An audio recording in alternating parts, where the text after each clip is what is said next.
Good afternoon, ladies and gentlemen. Welcome to Free Information Friday. Today I'm going to discuss the differences between earned income / active income versus passive income through real estate investing. But before I get started, I want you to ponder this quote from Robert Kiyosaki, the author of Rich Dad, Poor Dad. Rich people don't work for money. So let's get started. First of all, let's describe what earned income / active income is. I'll give you 3 examples. Earned income is when you work for a company and you receive a W-2. Self-employment income is also a form of active income or earned income. It's where you have your own business and you have employees and you're kicking out W-2s for those employees. And the other form of active income, believe it or not, is interest income that's earned. And we're going to pay close attention to that particular category. But what I want you to understand about this earned income / active income, there are limited ways to reduce it. For example, you can reduce it by putting into a retirement plan, contributing to a HSA, or what they call a health savings account, or you could quite possibly have more children if that's your desire. But there are very limited ways to reduce that type of income. The other thing with that type of income, the earned income / active income, it's going to be subject to Social Security and Medicare taxes, which for an employee cuts into your paycheck at 7.65%. But if you're self-employed, as I described earlier, you're actually going to be paying 15.3% of your net income because you're paying both employer and employee share of the Social Security Medicare tax. But the real kicker to this earned income / active income, it's taxed at ordinary tax rates. Now, ordinary tax rates under the current administration, there are 7 brackets: 10%, 12%, 22%, 24%, 32%, 35%, and 37%.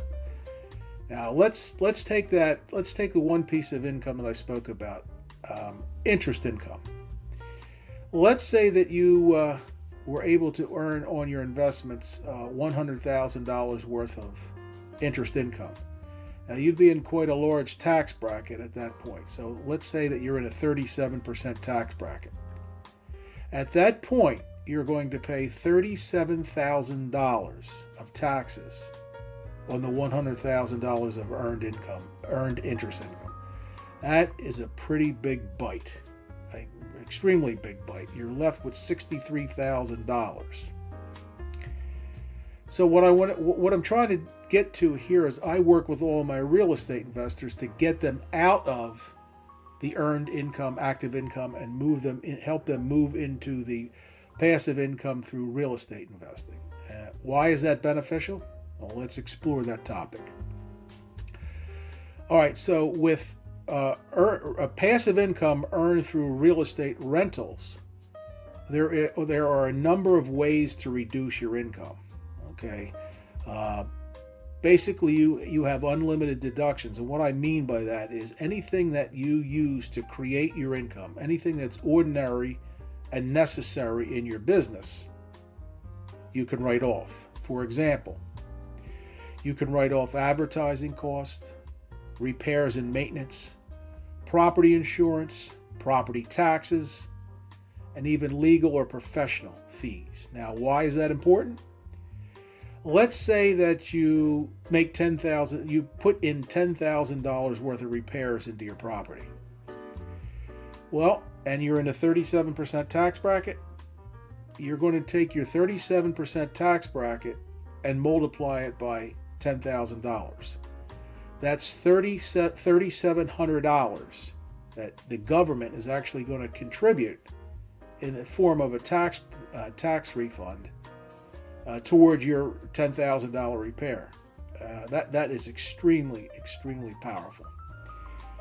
Also, with passive income, it's gonna be subject to no Social Security tax. So let's say you earned $100,000 of rental income through the year. None of that is going to be subject to the Social Security Medicare tax, because if it was, that would be a $15,300 bite. But because you move your earnings from active earned over to passive through real estate investing, it's not subject to that. So right there, it's a huge savings simply by transitioning your income from one bucket to the other. But the biggest piece of the passive income is that any gains on your income are taxed at favorable long-term capital gains rates. Now that's assuming that you've held the property for at least a year and a day. Why is that important? Well, let's say that you sold a property and made a $100,000 profit. That $100,000 profit is going to be taxed from 0, 15, or 20%, depending on your tax bracket. But let's say that you're in a higher tax bracket and your capital gains tax is going to be taxed at 15%. So you're going to take your $100,000 and multiply it by 15%. That's a $15,000 taxable bill. That's going to leave you with $85,000 in your pocket after the tax. Now, compare that to the $100,000 of interest income, where if you're in the 37% tax bracket, you paid $37,000. But because you were able to adjust your buckets of income, and what I mean by that is you're moving your your earnings from one side of the equation to the other, from active earned to passive income. So that's why I wanted you to ponder that quote that the Robert Kiyosaki came up with rich people don't work for money, and they truly don't. Because I've done a number of tax returns over my career that showed me that. There was absolutely no monies placed on line one of your 1040, which is where the active earned income comes from. Most of their earnings was from real estate investments. So that's why I wanted to throw that quote out there at the beginning, because I want to show you folks how important it is to, as quickly as possible, move your earnings from one side of the equation to the other. It's extremely helpful in saving taxes, and it also helps you grow your wealth much, much faster. So I hope this segment of Free Information Friday was helpful to you. And if you're a real estate investor who wants to maximize their return while also building and sustaining their legacy, please book a call with our firm. And remember, only you can create your empire, but we are here to help every step of the way. Thank you, and I wish you much success on your real estate journey.